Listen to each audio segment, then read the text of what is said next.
نو صحابي چې کوم بیا جهاد لتلو نو خپل بیبي ته وی چې ته په زمانه بغیر نسی چل راهو جهاد کیوں نو چا ته خبر راوړل سو چې خپل پلار دی بیمار دی بابا جان دی بیمار دی او تا غواړي چې راشه خاون ورته ویل زمانه بغیر اجازه نه بغیر وا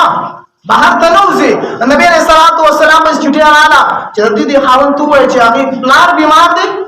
والد سے بھی بیمار دی نو لار شي د پلار کارم دایي تاسو نه دایو چې کومه ده پلار ته ډیره ګرانه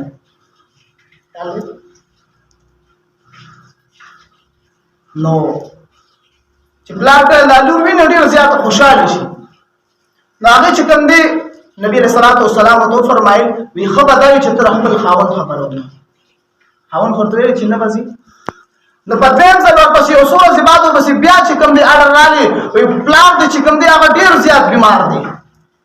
نو به نبی رسول الله والسلام بس چټي راولېګل نبی رسول الله والسلام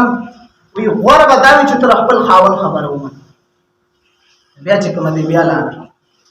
بیا چې بس کلا خاوند دی وفات پلان وفات شو نو اړه په سراج شیرا والد سے دی وفات شو چې به کله نبی رسول الله والسلام ته خبرو لیکو هغه خبردای چې ته خپل خاوند خبر نو پلان وفات شو داغي باوجود چې کوم دی داغي هغه زنانه چې کوم دی بهر ته ونه وتله د پلان د پارلان چې کله نبی رسول الله والسلام علی نو سوال جواب په سوري کو چې دی بي ته وایا چې الله وي ما ستام بخشش کو ستام ما مغفرت نصیب کو استاد خپل بخشش